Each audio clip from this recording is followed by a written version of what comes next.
Anyways sir मैं कर दूँ। सर कोई बात नहीं, आप वो एमसीसी वाला पोर्शन, जो वो वाला पोर्शन है, वो तो इलेक्ट्रिकल जब आप कराएंगे तो एक बार रिपीट तो होगा ही, तो हम तब देख लेंगे। अभी आप वो पीएलसी वाला ऑटोमेशन से शुरू कीजिए। लास्ट हमारा जो क्लास अटक गया था रिले और कॉन्टेक्टर के बाद, हम इलेक्ट्रिकल साइड चले गए। हाँ,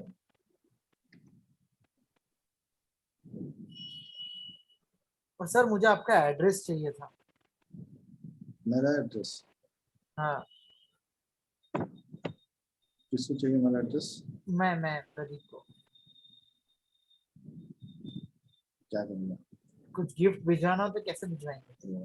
गिफ्ट भेजना है तो पूरा लिखो, तो एड्रेस पूरा देंगे। हाँ हाँ हाँ, विद पिन कोड देना। नहीं मतलब एक्चुअली कुछ गिफ्ट देना हो तो कैसे देंगे? ऑन्टोजेनेसिस ऑटोमेशन के एड्रेस पे भेज सकते हैं, है ना? कोई भी चीज भेजना है तो भेज देना हाँ, थोड़ा। सर का नाम मेंशन कर देने का और बाकी ऑन्टोजेनेसिस, इंडिजिनस का एड्रेस भेज देने हाँ, का। Okay sir. Ontogenesis automation, house number 4, है ना? और कुछ क्या भी है? तो होगा साइट में, ऐप में होगा ना सर? वेबसाइट में रहेगा, वेबसाइट में। चलो नहीं मिलता है तो पर्सनली बताना, मुझे तो मैं भेज दूंगा, कोई बात नहीं, गिफ्ट मिलेगा ना। चलो यार शुरू करते हैं। लेक्चर हम शुरू करते हैं आज लेडर लॉजिक से, ठीक है?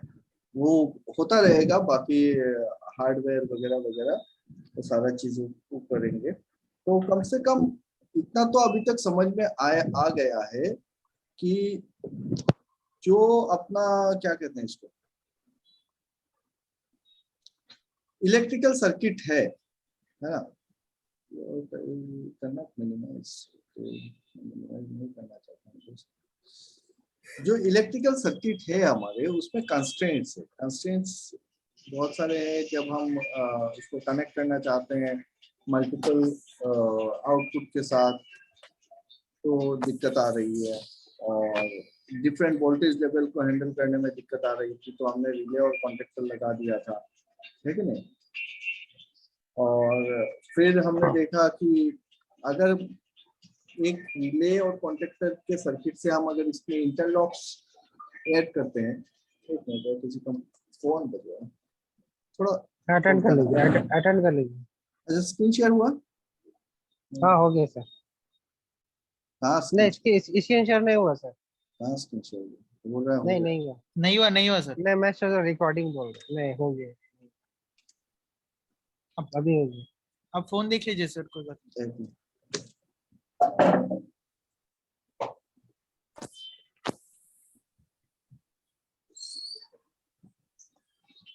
नहीं। सैयद, हाँ बोलो। आप कहाँ पे रहते हो? मैं कोलकाता में, क्यों? नहीं बस मुझे भी ऐसे। गिफ्ट भेजोगे क्या? नहीं नहीं नहीं। चलो, सो हम आज लेडर लॉजिक को समझेंगे, ठीक है? सो लेडर लॉजिक कैसे लिखते हैं, हम हमको अभी तक पता चल चुका है कि भाई जो कंट्रोलर है पीएलसी है, हमको पीएलसी यूज करना है, और पीएलसी को अगर यूज करना है तो हमको उसको प्रोग्रामिंग करना पड़ेगा, और प्रोग्रामिंग करेंगे लेडर लॉजिक से। सो लेडर लॉजिक क्या होता है और क्यों यूज करते हैं, उस चीज को देखते हैं, ठीक है? लेडर लॉजिक डायग्राम क्या है? एक सिंबॉलिक लॉजिक लैंग्वेज होता है, सिंबॉलिक लैंग्वेज होता है, और बहुत सारे सिंबल्स है इसमें। पहले 3 बेसिक सिंबल्स को पहले समझेंगे। First symbol is your N O contact, या फिर इसको बोलो चेक फॉर वन, या फिर बोलो एग्जामिन इफ क्लोज्ड, ठीक है? So this is the symbol that we use to as your N O contact in logic, ठीक है? ये जो है, ये प्रोग्रामिंग लैंग्वेज है, ये आपका हार्डवेयर कनेक्शन नहीं है। और जैसे हमने कॉन्टेक्टर में एनो कॉन्टेक्ट बोला था, तो ये एक फिजिकल कॉन्टेक्ट को मीन कर रहा था। यहाँ पे क्या है, ये कोई फिजिकल कॉन्टेक्ट नहीं है, ये बस एक सिंबल है।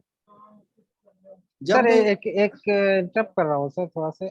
मैं एक बात कहूँगा सर, जैसे इलेक्ट्रिकल में सर आप बताए थे ना, ड्राइंग 3-4 कैटेगरीज का होता है, एसएलडी, वायरिंग, ये सब सर। इसमें भी लैंग्वेज में 4-5 लैंग्वेज होता है ना, जिसमें पीएलसी में जो हम लोग राइट करते हैं, टोटल तो वो थोड़ा से इंटरनेट से डिस्क्रिप्शन दे देंगे बस। इंटरनेशनली एक्सेप्टेड 5 लैंग्वेज है और पांचों लैंग्वेज में से सबसे ज्यादा यूज जो होता है पीएलसी में वो लैडर लॉजिक है। इंस्ट्रक्शन लिस्ट आता है, एसएफसी सीक्वेंशियल फ्लो चार्ट होता है, फिर आपका फंक्शनल ब्लॉक डायग्राम होता है, लैडर लॉजिक होता है। तो सबसे ज्यादा लेडर लॉजिक ही यूनिवर्सल यूज होता है ज्यादा। लैडर लॉजिक सबसे ज्यादा यूज होता है पीएलसी में, और जब हम डीसीएस की बात करते हैं तो वहां पे हम फंक्शनल ब्लॉक डायग्राम यूज करते हैं। ठीक है, एफबीडी। अच्छा, हम्म, ये दो तो लैंग्वेज ज्यादा यूज होता है, बाकी सब जो होता है वो उतना ज्यादा यूज नहीं होता है लगता है। होता है लेकिन थोड़ा कम। थोड़ा कॉम्प्लेक्स है, ये थोड़ा इजी है सबको समझना। मतलब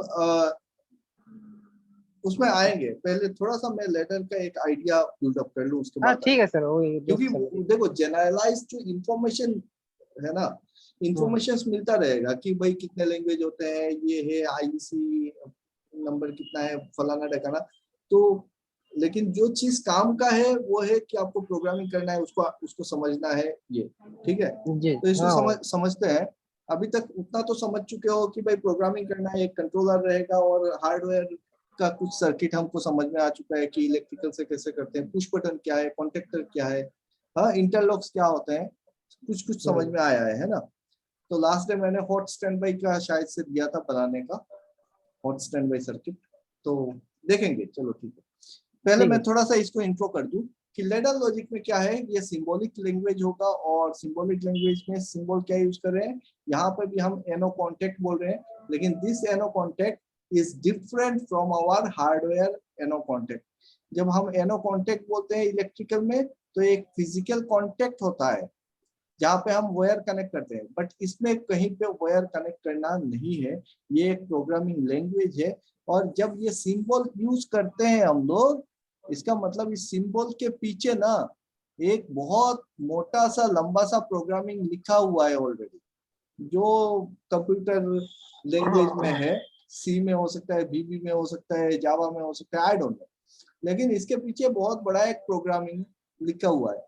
अब जब कभी भी मेरे पीएलसी के कंपाइलर को ये वाला सिंबल मिलेगा, तो ये क्या करेगा, रिडायरेक्ट करेगा अपने आप को उस प्रोग्राम के अंदर, और फिर वहां पे जो इंस्ट्रक्शंस दिए हुए हैं वो सारे इंस्ट्रक्शन के हिसाब से वो अपने आप को एग्जीक्यूट करेगा, है कि नहीं। सो यहाँ पे ये समझना बहुत जरूरी है कि ये एनो कॉन्टेक्ट, एनसी कॉन्टेक्ट बोलते हैं, ये कोई कॉन्टेक्ट नहीं है, ये प्रोग्राम है। बहुत मोटा सा लंबा सा एक प्रोग्राम लिखा हुआ है, और जिसको हम एक सिंबल से रिप्लेस करते रहे एग्जीक्यूट करने की आसानी के कारण। तो हमको क्या चाहिए, जब कभी भी ये वाला सिंबल मिलेगा पीएलसी को, तो पीएलसी समझेगा this symbol is called NO contact और check for one, it is for us. But PLC क्या समझेगा कि इसके अंदर से उसको करंट पास कराना है कि नहीं कराना है। करंट कब पास करेगा, जब इसका वैल्यू जो है अगर 1 है तो करंट पास करेगा, अगर इसका वैल्यू 0 है तो करंट पास नहीं करेगा। अब बात यहाँ पे है कि एक सिंबल का वैल्यू कैसे 1 या 0 होगा। सिंबल का कोई वैल्यू नहीं होता है, सिंबल तो सिंबल है, ये हमने बना दिया मतलब ये सिंबल है। लेकिन इस सिंबल के साथ क्या असाइन करोगे, आप एक वेरिएबल असाइन करोगे कि i:0.0/0। ये जो वेरिएबल मैंने दिया, इस वेरिएबल का जो वैल्यू होगा वो वैल्यू 0 हो सकता है या फिर 1 हो सकता है।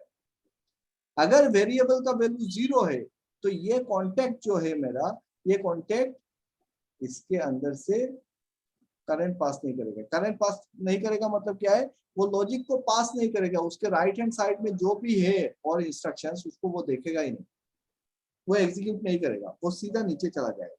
ठीक है, समझ में आया। इसी को सर कहते ये हैं, 0 हो या 1, दोनों में से कोई भी आएगा तो पास नहीं करेगा। नहीं नहीं 1 होगा तो पास करेगा। वही वही हम वही बोलना यहाँ चाह पे रहे थे, 1 रहेगा तो पास। यहाँ पे देखो इसका वैल्यू क्या लिखा हुआ है, यहाँ पे लिखा हुआ है that it means it allows current to flow through it from left to right only if the value of the input assigned to it, ये जो इनपुट हमने असाइन किया है उसका वैल्यू अगर 1 है तब जाके वो एग्जीक्यूट करेगा, वो करंट को पास करेगा इधर से, ठीक है, उसके राइट साइड में जो भी लिखा है उसको एग्जीक्यूट करेगा, अदरवाइज नहीं करेगा। तो इसको ना लोग इसको एनो कॉन्टेक्ट बोलते हैं, इसीलिए मैंने यहाँ पे लिखा हुआ है, लेकिन एनो कॉन्टेक्ट मत बोलो आप। शुरू में इसको एनो कॉन्टेक्ट की जगह पे आप बोलो चेक फॉर वन। अब क्या बोलोगे अभी? Check for one, this symbol represents check for one, ठीक है। एग्जामिन इफ क्लोज्ड इसमें आ रहे हैं, पहले क्या बोलेंगे हम इसको? Check for one.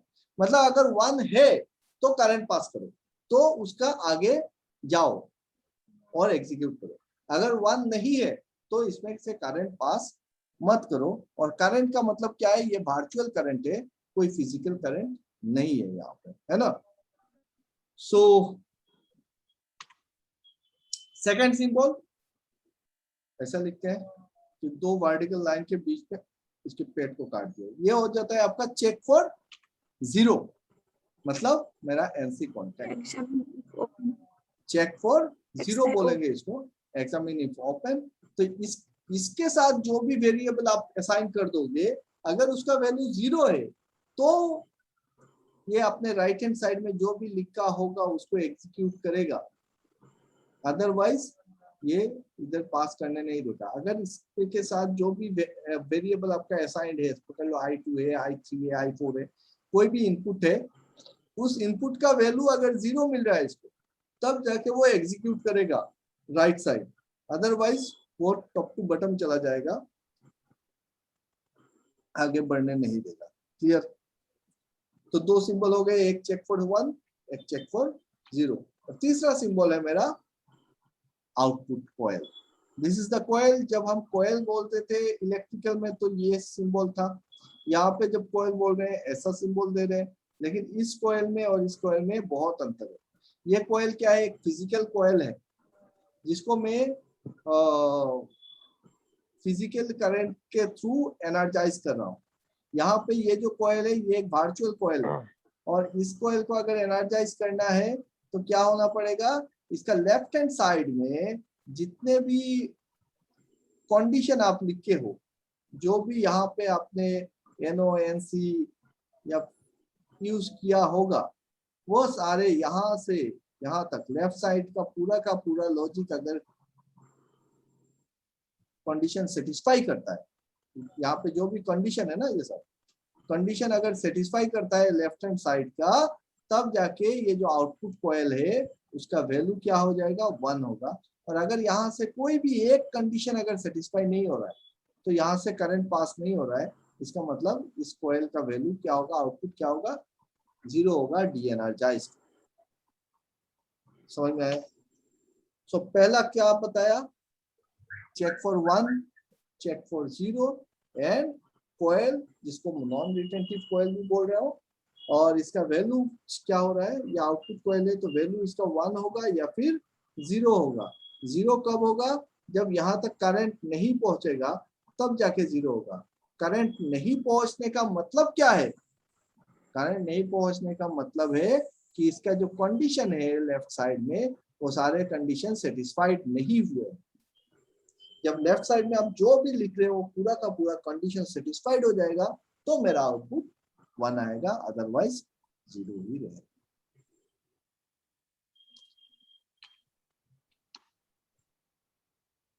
कोई डाउट ये तीनों सिंबल्स में?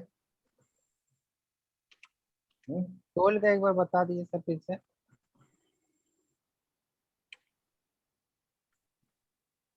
अच्छा, कौन सा लेक्चर बताता हूँ, थोड़ा बहुत मेरे को समझ में आ रहा है, कुछ गड़बड़ हो रहा है, शुरू से करते हैं।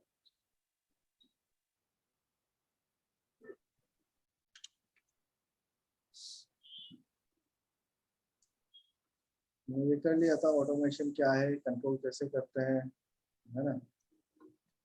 Types of PLC। सर एक बात पूछे सर, ये जो एनिमेशन जो बनाए हैं, ये क्या लॉकडाउन में पूरे सारा एनिमेशन बनाया गया? ये पहले से था आपके पास? नहीं यार, ये सब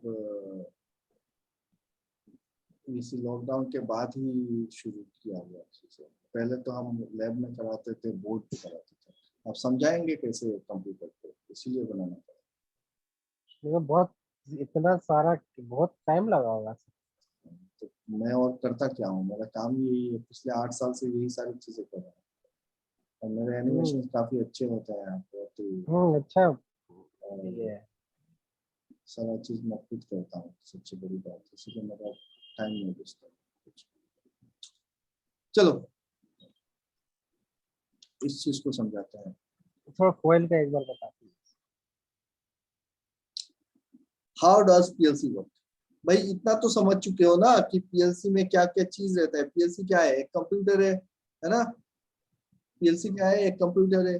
इसमें क्या है? सीपीयू है, इसमें पावर सप्लाई है, और इसमें कार्ड्स है, डिफरेंट कार्ड्स है, digital input, digital output, analogue input and analog output card है। अब ये जो प्रोसेसर है, ये जो कंप्यूटर है, ये काम कैसे करता है? तो ये काम करता है स्कैन साइकिल। ठीक है, व्हाट इज स्कैन साइकिल? मतलब internal check, input scan, logic execution and output scan. So एक बार ये इंटरनल चेक्स वगैरह ये स्कैन कंप्लीट हुआ तो ये क्या करेगा, फिर से वही चीज दोहराएगा। ठीक है, सो ये इंटरनल चेक्स का मतलब क्या है?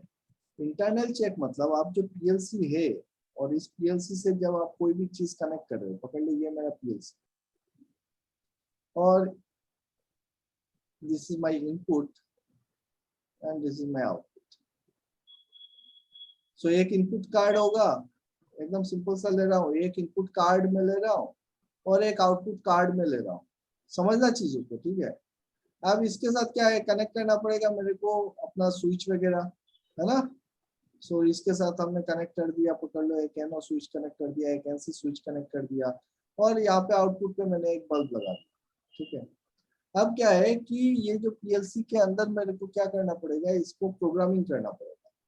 क्योंकि जब हम इलेक्ट्रिकल सर्किट बनाते हैं तो इलेक्ट्रिकल में पकड़ लो, ये जो दो पुश बटन है, ये I1 पुश बटन, ये I2 पुश बटन, और ये दो पुश बटन है, तो हमने क्या किया था कि हमने फिजिकली इसको वायर से कनेक्ट किया था कि भाई करंट जो है वो इसमें आएगा, फिर इससे इसमें जाएगा, फिर इसको प्रेस करोगे तब जाके आपका बल्ब में जाएगा, फिर न्यूट्रल होके निकल जाएगा, ऐसा फलाना ठिकाना बनाया था। या फिर वो कोयल में जाएगा, फिर कोयल के कॉन्टेक्ट के साथ फिर से वायर से कनेक्ट।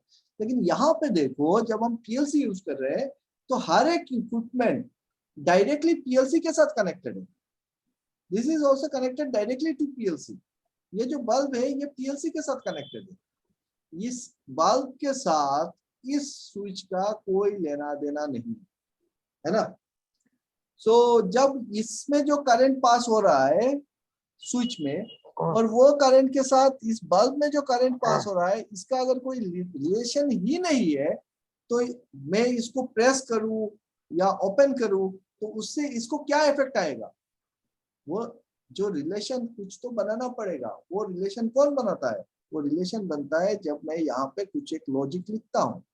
ठीक है, और उसी लॉजिक को क्या क्या आप बोल रहे हो कि अलग अलग लैंग्वेज होते हैं, कि वो हो सकता है लेडर लॉजिक है, फंक्शनल ब्लॉक डायग्राम है, एक्सेट्रा। हाँ वही। और कोई भी टाइप का लॉजिक लिख लो, कोई भी टाइप का पीएलसी हो जाए, डीसीएस हो जाए, जो काम करेगा ना, वो पीएलसी एग्जीक्यूट जो करेगा वो करेगा अपने स्कैन साइकिल के बेसिस पे। और स्कैन साइकिल क्या है?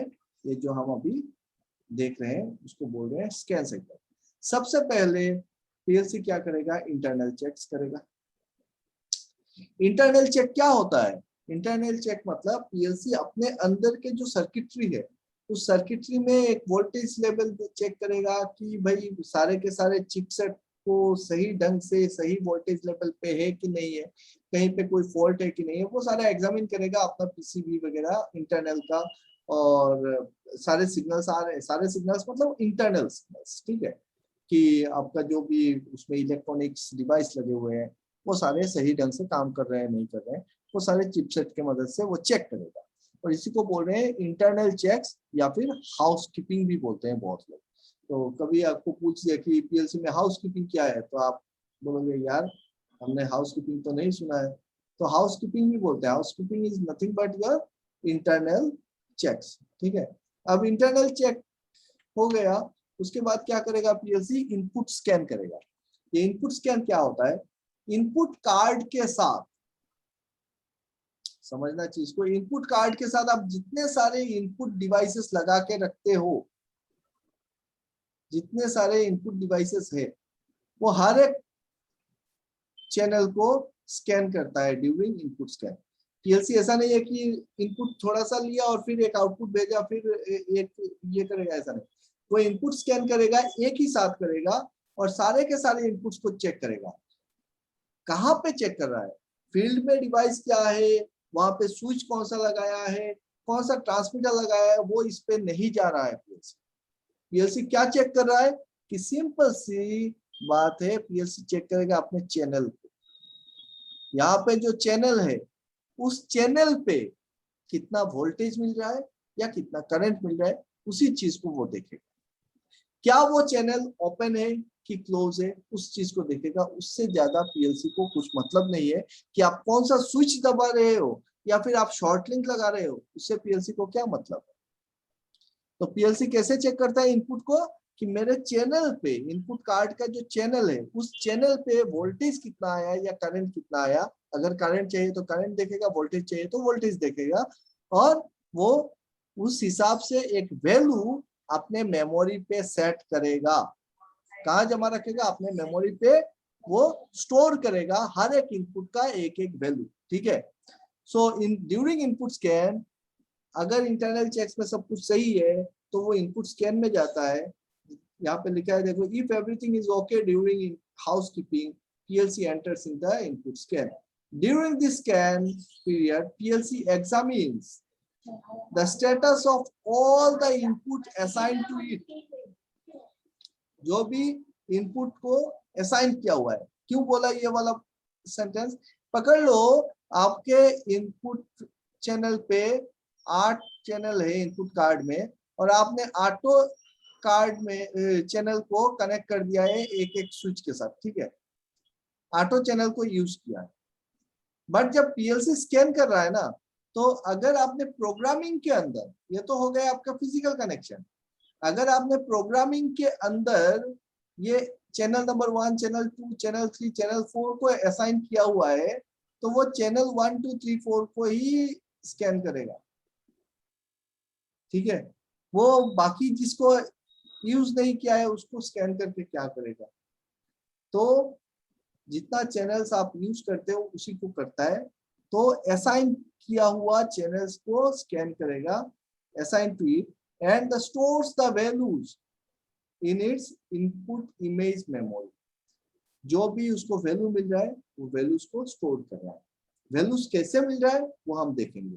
Once all the inputs are scan, कि जितने सारे इनपुट इसके साथ कनेक्टेड है सबको स्कैन कर लिया, उसके बाद पीएलसी क्या करेगा, हो जाएगा लॉजिक एग्जीक्यूशन। लॉजिक एग्जीक्यूशन क्या है, आपने डेफिनेटली यहाँ पे अगर इनपुट कार्ड में इनपुट लगाए हैं, आउटपुट कार्ड में अगर आउटपुट को कनेक्ट किया हुआ है, तो बीच में आप क्या कर रहे हो, आप इसके प्रोग्रामिंग मेमोरी में प्रोग्राम डाल रहे हो। तो ये क्या करेगा, सारे इनपुट को स्कैन करने के बाद यहाँ का जो डाटा है वो सारा डाटा कहाँ स्टोर करके रखा, अपने मेमोरी में स्टोर कर लिया, रजिस्टर में स्टोर कर लिया, और करने के बाद वो जाएगा लॉजिक एग्जीक्यूशन पे। और जब लॉजिक एग्जीक्यूशन पे गया तो वो एक एक करके, एक एक रंग करके वो एग्जीक्यूट करता रहेगा। और वैल्यू कहाँ से लेगा, इनपुट इमेज मेमोरी से वैल्यू को लेगा। जब सारे लॉजिक, सारे रंग्स जब उसके एग्जीक्यूट हो गए, उसके बाद पीएलसी क्या करेगा, हो जाएगा आपके आउटपुट स्कैन में, और ड्यूरिंग आउटपुट स्कैन तो चेक करेगा कि भाई मेरे कौन से चैनल पे 1 है, कौन से चैनल पे 0 है, और उसी हिसाब से 1 मिला तो उसको चैनल को ऑन करेगा, 0 मिला तो चैनल को ऑफ करेगा, और वो एग्जीक्यूट करेगा। And once it is done, once all the output scan is done, PLC क्या करेगा, फिर से एक बार internal scan, input scan, logic execution, output scan. समझ में आया, this is called your scan cycle. और पीएलसी ऐसे घूमता रहेगा कंटिन्यूअसली। एक बार इसको ऑन कर दिया, रन मोड में डाल दिया, उसके बाद क्या है, वो कंटिन्यूअस इनपुट स्कैन करेगा, आउटपुट स्कैन करेगा, लॉजिक एग्जीक्यूट करेगा, और सिक्वेंशियली करेगा। ऐसा नहीं है कि इनपुट स्कैन के बाद वो आउटपुट स्कैन पे चला जाए। सिक्वेंशियली करेगा। और ये कंप्लीट प्रोसेस में एक बार पूरा का पूरा इंटरनल चेक्स से लेके आउटपुट स्कैन तक घूमने में जितना टाइम लगता है उसी को हम बोलते हैं स्कैन टाइम, और ये कुछ माइक्रो सेकेंड्स में होते हैं। ठीक है, तो आप कितना भी बड़ा प्रोग्राम लिख लो, वो मिली सेकेंड के अंदर वो पूरा का पूरा प्रोग्राम को एग्जीक्यूट करेगा। मतलब आप जब पलके झुकाते हो उठाते हो तो उसमें 1 सेकंड का वक्त लग जाता है। उसके अंदर पीएलसी कितना भी बड़ा फील्ड दे दो उसको, वो पूरे फील्ड को एक बार चेक करके उसके सारे इनपुट आउटपुट को ऑन ऑफ करके आके बैठ जाएगा। समझ रहे हो? सो this is your scan cycle, scan time. I hope idea लग चुका है कि क्या होता है पीएलसी के अंदर। समझेंगे चीजों को और बेटर तरीके से समझेंगे। अब आते हैं कि प्रोग्रामिंग है पीएलसी की। पीएलसी को हम प्रोग्राम क्यों करते हैं और क्या कैसे करते हैं। So PLC takes decision based on user written program. PLC अपने से थोड़े ना डिसीजन लेगा, वो हम जो लिखेंगे उसी हिसाब से वो डिसीजन लेगा। अब कैसे हम प्रोग्राम करते हैं, तो सबसे पहले हम क्या करते हैं, एक एल्गोरिदम लिखते हैं कि भाई मेरे को चाहिए क्या, मेरे पास ये सारे इक्विपमेंट्स है, इसको किस सीक्वेंस में मेरे को चलाना है, कितना प्रेशर होने से ये चलेगा, कितना प्रेशर कम होने से बंद हो जाना चाहिए। तो इस टाइप से वो एक पूरा का पूरा एक एल्गोरिदम डिजाइन करते हैं, हम लोग लिखते हैं बैठ के कि मुझको ये सीक्वेंस में ये सीक्वेंस में ये सीक्वेंस में ये सारे इक्विपमेंट्स चाहिए। और बेस्ड ऑन दैट एल्गोरिदम हम क्या डिजाइन करते हैं, एक कंट्रोल फिलोसॉफी बनाते हैं कि किस तरीके से इसको कंट्रोल करेंगे।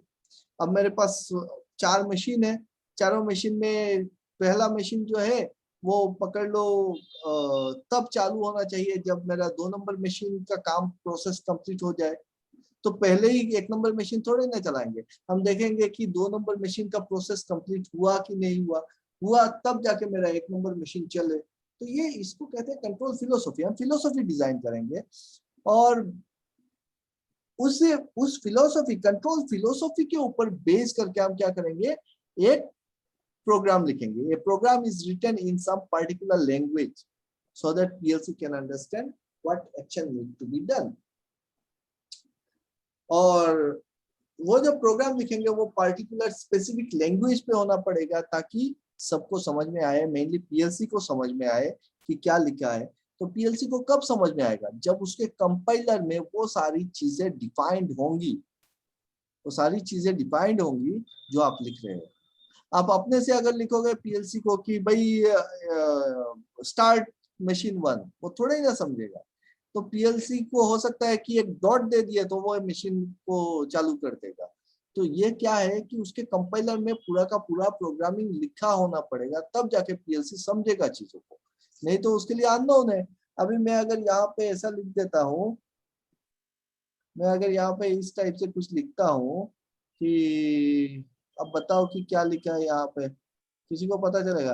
हाँ भाई कोई चाइनीज होगा तो इसका कुछ ना कुछ एक वैल्यू निकाल के दे देगा, हो सकता है। अब मेरे को भी पता नहीं है मैंने क्या लिखा है, मुझको चाइनीज आती नहीं, बट क्योंकि चाइनीज ये क्या लिखते हैं, हम क्या देखते हैं कि इस टाइप से कुछ ना कुछ काट रहे हैं, ऐसा कुछ कर दे रहे हैं।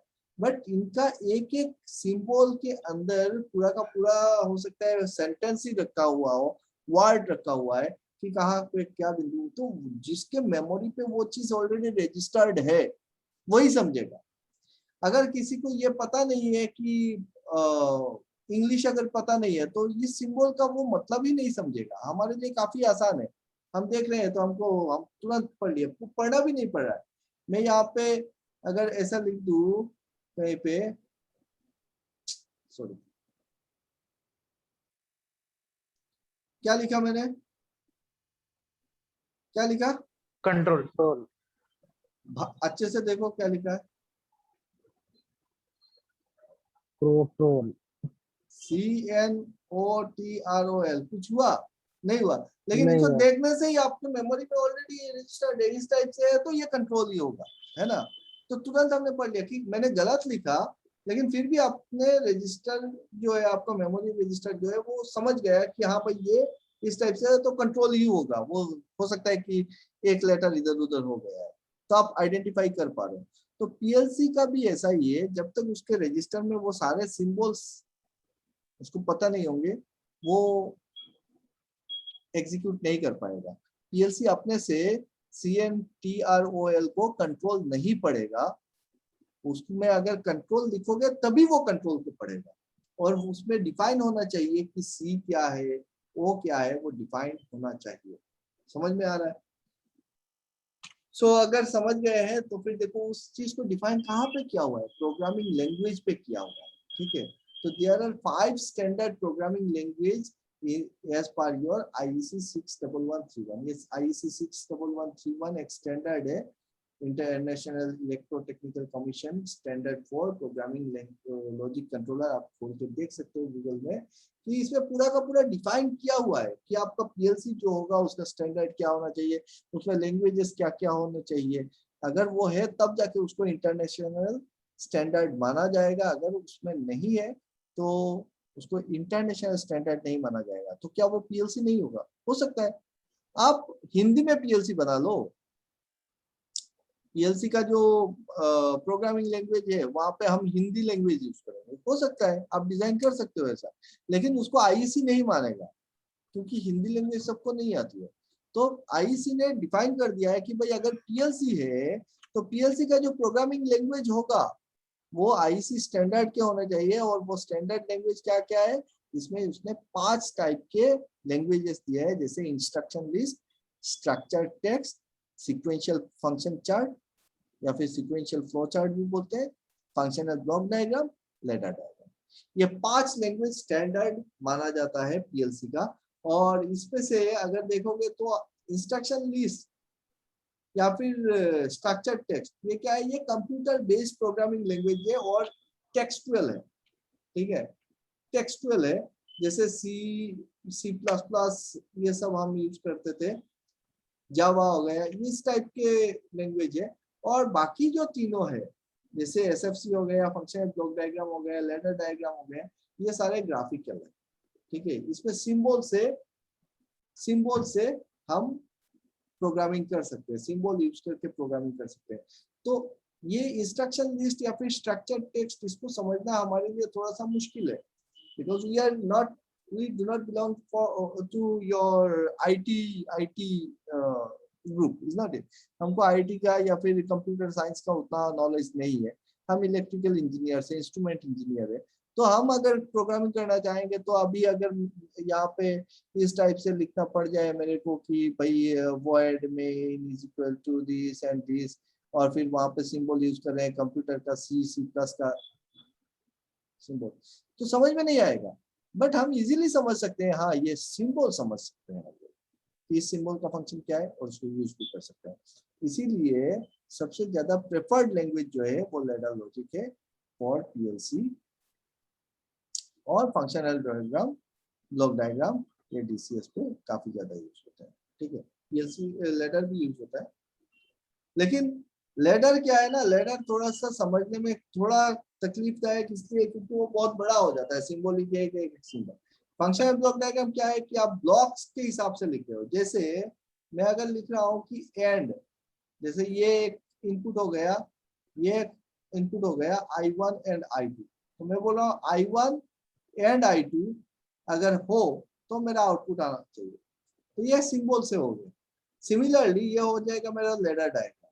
सिमिलरली जब मैं फंक्शनल ब्लॉक डायग्राम करूंगा तो वहां पे ब्लॉक डिफाइंड होगा, एंड ब्लॉक, और मैं उस एंड ब्लॉक के इनपुट 1 इनपुट 2, मैंने 2 इनपुट एंड ब्लॉक ले लिया, और मेरे को पता है कि इनपुट 1 को यहाँ पे कनेक्ट कर देना है, इनपुट 2 को यहाँ पे कनेक्ट करना है। अब फिजिकली कैसे करेंगे, तो यहाँ पे हम लोग टैग वैल्यू देंगे कि टैग नेम दे देंगे कि अपना जो चैनल है उसका पहले टैगिंग करेंगे, और टैग नेम जैसे ही मैं असाइन कर दूंगा उस पर्टिकुलर चैनल का जो भी वैल्यू होगा वो यहाँ पे आएगा और उसके हिसाब से इसको एक आउटपुट दे देगा।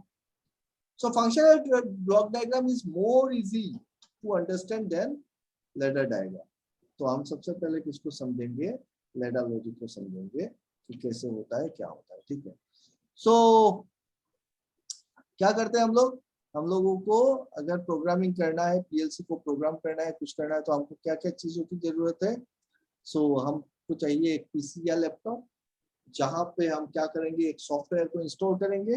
कौन सा सॉफ्टवेयर, जिसमें हम प्रोग्रामिंग लिख सकते हैं, जिस पर्टिकुलर पीएलसी के लिए आप प्रोग्रामिंग लिख रहे हो, जिस सीरीज का पीएलसी है या फिर जिस मॉडल का पीएलसी है, उसका एक पर्टिकुलर सॉफ्टवेयर होगा, वही सॉफ्टवेयर आपको चाहिए प्रोग्रामिंग करने के लिए। अब दूसरे सॉफ्टवेयर से करने से नहीं होगा प्रोग्रामिंग, चाहे वो लैडर को सपोर्ट कर रहा हो, ठीक है। आप एलन ब्रैडली के पीएलसी को अगर आप प्रोग्राम कर रहे हो और सीमेंस का सॉफ्टवेयर यूज कर रहे हो, तो सपोर्ट नहीं करेगा, है ना। सो हम सबसे पहले क्या करते हैं, first we write program in our PLC और लैपटॉप, पीसी और लैपटॉप, जिसके लिए हमको सॉफ्टवेयर चाहिए। देन वी सिमुलेट इट, हम कंप्यूटर पे ही सिमुलेट करके देख सकते हैं कि प्रोग्राम में कोई फॉल्ट है, एरर है कि नहीं। अगर कोई फॉल्ट या एरर नहीं है, तो उसके बाद हम क्या करेंगे, सिमुलेट करने के बाद हम क्या करेंगे, हम उसको पीएलसी के साथ कनेक्ट करेंगे, अपने कंप्यूटर या फिर जो पीसी है, लैपटॉप है, उसके साथ पीएलसी को कनेक्ट करेंगे। और कनेक्ट करने के लिए हमको कुछ स्टैंडर्ड कम्युनिकेशन प्रोटोकॉल मेंटेन करना पड़ेगा, प्रोटोकॉल्स में बाद में आएंगे। तो अगर स्टैंडर्ड प्रोटोकॉल्स को मेंटेन करेंगे, वही पर्टिकुलर सूटेबल केबल चाहिए। जैसे आप पकड़ लो, आपका पास फोन है और हमको पता है कि यूएसबी से कनेक्ट होता है, तो क्या कोई भी यूएसबी केबल लगेगा उसमें? नहीं। अगर आईफोन है तो उसके लिए दूसरा केबल लगेगा, अगर एंड्रॉयड मोबाइल है उसमें भी बी टाइप सी टाइप का केबल आ रहा है यूएसबी का, कोई मोटा आ रहा है, कोई छोटा आ रहा है ना। तो अलग अलग स्टैंडर्ड केबल्स होते हैं, तो उस केबल आपको चाहिए, पर्टिकुलर केबल जो पीएलसी सपोर्ट करे। एंड क्या करना है, उसके बाद हम क्या करते हैं, अपलोड या डाउनलोड करते हैं। जैसे अगर आप ये आपके कंप्यूटर पे आपने प्रोग्रामिंग किया, उसके बाद आपका पीएलसी है, पीएलसी के साथ आपने कंप्यूटर को कनेक्ट कर लिया, और फिर आप क्या करोगे, इसमें अगर कंप्यूटर से प्रोग्राम को पीएलसी में भेज रहे हो तो इसको बोलते हैं डाउनलोडिंग। तो हम क्या कर रहे हैं, डाउनलोड कर रहे हैं प्रोग्राम को पीएलसी, और पीएलसी में पकड़ लो ऑलरेडी प्रोग्राम है, ऑलरेडी प्रोग्राम है, उस प्रोग्राम को आप अपने कंप्यूटर पे लेना चाहते हो, इसको बोलोगे अपलोड, ठीक है। डाउनलोडिंग मतलब कंप्यूटर से पीएलसी में देना, और पीएलसी से लेने का मतलब होता है अपलोडिंग। सो ड्यूरिंग अपलोडिंग और downloading the PLC must be switch to program mode. मैंने आपको दिखाया था कि पीएलसी में 3 मोड होते हैं, एक होता है प्रोग्राम मोड, एक होता है रन मोड, और एक होता है रिमोट मोड। जब आप पीएलसी को प्रोग्राम कर रहे हो तो उसको प्रोग्राम मोड पे रखना जरूरी है। अगर आपको पीएलसी से यहाँ पे ऑनलाइन वैल्यू चेक करना है, पकड़ लो आप, आपका सिस्टम गोइंग ऑन और प्रोग्राम जो है, जो भी है पीएलसी में वो प्रोग्राम चल रहा है, लेकिन आपको देखना है कुछ, ऑनलाइन एनालिसिस करना है, फॉल्ट फाइंडिंग करना है कुछ, तो आप रन मोड में होने से वो चलेगा, लेकिन आप उसका कनेक्ट नहीं कर पाओगे कंप्यूटर के साथ। तो इसको क्या करना पड़ेगा, रिमोट मोड में लेना पड़ेगा। तब आप पीएलसी के अंदर का जो प्रोग्रामिंग है उसको कंप्यूटर पे देख सकते हो। और अगर आपको यहाँ पे कुछ चेंजेस है प्रोग्राम में, आपने कुछ चेंज किया है, ऑनलाइन पे भी कर सकते हैं, ऑफलाइन भी कर सकते हैं। ऑनलाइन ही कुछ चेंज किया है, लेकिन उसमें लिमिटेशन है, ऑनलाइन में सारा चीज चेंज नहीं कर पाएंगे, आएंगे हम लोग। और ऑफलाइन में ऑनलाइन में आप कुछ लिमिट तक आप चेंजेस कर सकते हो प्रोग्राम में। तो प्रोग्राम को चेंज किए, तो करने के बाद क्या करना पड़ेगा, उसको डाउनलोड करना पड़ेगा, तो फिर से डाउनलोड किए, है ना। तो जब आप प्रोग्राम को डाउनलोड कर रहे हो या फिर अपलोड कर रहे हो, तो ये पीएलसी कहाँ पे होना पड़ेगा, प्रोग्राम मोड पे होना पड़ेगा। रिमोट मोड पे होने से सिर्फ ऑनलाइन वैल्यू चेक कर सकते हो आप, ऑनलाइन वैल्यूज चेक कर सकते हो, वैल्यूज को चेंज कर सकते हो ऑनलाइन पे, रिमोट मोड पे, लेकिन प्रोग्राम चेंज नहीं कर सकते। कोई भी प्रोग्राम चेंज करना है उसको क्या करना पड़ेगा, आपको प्रोग्राम मोड पे लेना पड़ेगा, क्लियर। और जब डाउनलोड कर लेते हो उसके बाद switch the PLC to run mode, फिर से उसको रन मोड पे रख देना है। So tools required for programming a PLC क्या क्या हो गया भाई, मेरे को चाहिए एक पीसी और लैपटॉप चाहिए, प्रोग्रामिंग सॉफ्टवेयर चाहिए, कम्युनिकेशन केबल चाहिए, जो भी प्रोग्राम करेंगे उसका एक कंट्रोल फिलोसॉफी चाहिए, है ना, और information about the IO device चाहिए। वो जरूरी है, क्यों है बाद में हम बोलेंगे कि मैं कौन से टाइप का इनपुट और आउटपुट डिवाइस यूज कर रहा हूँ, क्या वो फील्ड में एनो स्विच यूज कर रहा हूँ कि एनसी स्विच यूज कर रहा हूँ, क्या वो एक प्रेशर ट्रांसमीटर है कि वो एक प्रेशर स्विच है, वो उसकी जानकारी हमको चाहिए। अदरवाइज आप ढंग से प्रोग्रामिंग नहीं कर पाओगे, सही से प्रोग्रामिंग नहीं कर पाओगे। तो आपके कंट्रोल फिलोसफी पे ये मेंशन होना चाहिए कि आप जो डिवाइसेस, फील्ड डिवाइसेस जो आप यूज कर रहे हो, उसका जो नॉर्मल स्टेटस है वो क्या है, स्टेटस पता होना चाहिए। क्या वो एनओ है, क्या वो एनसी है, क्या वो एक ट्रांसमीटर है, क्या वो एक स्विच है, तो ये हमको पता होना पड़ेगा। तब जाके हम बढ़िया से सही ढंग से पीएलसी का प्रोग्रामिंग कर सकते हैं। समझ में आया?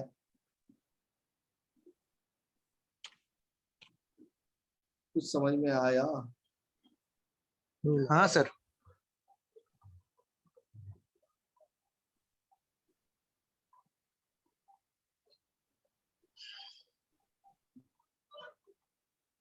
सर ये जो पीएलसी जो जैसे प्रोग्रामिंग बनाते हैं, तो ये जो प्रोग्रामिंग से जो इसमें मतलब सेंसर वगैरह ये करता है, तो वो इलेक्ट्रिकल में कन्वर्ट करता है, वो कौन सा रहता है सर, करंट रहता है या वोल्टेज रहता है? क्या चीज समझा नहीं? जैसे अभी जैसे एक्चुएटर है या कुछ ऐसा है, अगर उसको रन कराना रहता है तो वो करंट से रन कराते हैं या वोल्टेज से कराते हैं, 24 वोल्ट से या 0 से 20 मिली एम्पेयर में करवाते हाँ,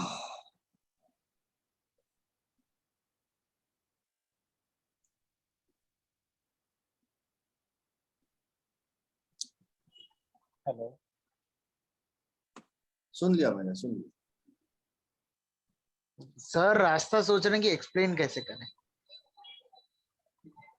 ये जो है पीएलसी में हमने देखा था कि पीएलसी होता क्या है, पीएलसी एक कंप्यूटर होता है और उसमें क्या है कि कुछ इनपुट डिवाइसेस लगे हुए हैं, कुछ आउटपुट डिवाइसेस लगे हुए हैं, है ना? यही तो है। उसमें इनपुट कार्ड होते हैं, आउटपुट कार्ड होते हैं।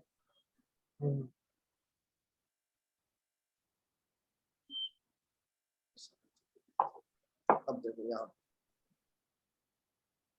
स्क्रीन शेयर है? नहीं किया screen share? हट गया सर, हट गया, पास शेयर किया था, अभी हट गया।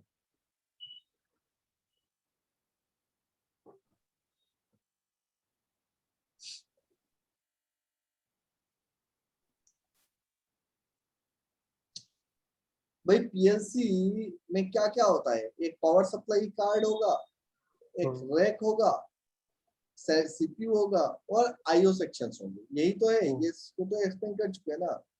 तो हाँ यहाँ पे देखो पावर सप्लाई क्यों चाहिए, क्योंकि हमारा जो इनपुट पावर है वो 220 है, 110 वोल्ट है, कुछ भी है, ठीक है। लेकिन पीएलसी को कितना चाहिए, उसको 24 वोल्ट चाहिए, ठीक है। तो वो 24 वोल्ट इंटरनल उसको चाहिए। हो सकता है कि 24 वोल्ट को फिर से वो 5 वोल्ट पे कन्वर्ट कर रहा हो और फिर रेक्टिफायर के थ्रू 5 वोल्ट करके वो इंटरनल सर्किटरी में दे रहा है। चलो ठीक है, मान लिया। उसके बाद क्या चाहिए, एक सीपीयू होता है। तो सीपीयू में क्या है,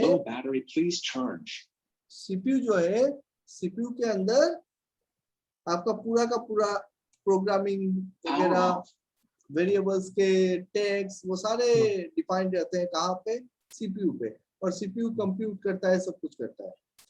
उसके बाद होते हैं आपके आईओ सेक्शंस। आईओ सेक्शंस में इनपुट और आउटपुट कार्ड्स लगे हुए हैं। और इनपुट और आउटपुट सिग्नल्स कितने टाइप के होते हैं, कितने वेरिएशंस के होते हैं, आईओस कितने टाइप के होते हैं? Digital input, digital output, analogue input, analogue output. So हो सकता है ये डिजिटल इनपुट कार्ड है, ये डिजिटल आउटपुट कार्ड है, ये एनालॉग इनपुट कार्ड है, ये एनालॉग आउटपुट कार्ड है। तो ये 4 वैरायटी के तो इनपुट और आउटपुट होते हैं, है ना। उसके साथ स्पेशल कैटेगरी में आ जाते हैं आपके एक थर्मोकपल और एक आरटीडी। ये 2 स्पेशल कार्ड चाहिए हमको, ठीक है। इनके अलावा नहीं होंगे तब भी हम काम चला लेंगे, लेकिन उसके लिए हमको बीच में और एक्स्ट्रा कन्वर्टर चाहिए होगा थर्मोकपल और आरटीडी के लिए। अगर मैं टेम्परेचर ट्रांसमीटर यूज कर रहा हूँ, if I am using temperature transmitter, तो मेरे को अलग से स्पेशल कार्ड नहीं चाहिए थर्मोकपल आरटीडी के लिए, क्योंकि एक टेम्परेचर ट्रांसमीटर सिग्नल को कन्वर्ट कर लेगा। बट अगर मैं टेम्परेचर ट्रांसमीटर यूज नहीं कर रहा हूँ और मैं डायरेक्ट थर्मोकपल को पीएलसी के साथ कनेक्ट करना चाहता हूँ, आरटीडी को डायरेक्ट कनेक्ट करना चाहता हूँ, तो मुझको स्पेशल कार्ड चाहिए, थर्मोकपल सपोर्ट करे, आरटीडी को सपोर्ट करे, ठीक है। अदरवाइज बाकी जितने सारे सिग्नल्स है वो सारे सिग्नल DIDO AIO के हिसाब से हो जाएगा, ठीक है। सो डिजिटल इनपुट डिवाइसेस हमने देखा था क्या होता है, कोई भी टाइप का स्विच है तो वो डिजिटल इनपुट डिवाइस होता है, और वो काम कैसे करता है, 0 और 24 वोल्ट DC के हिसाब से काम करता है।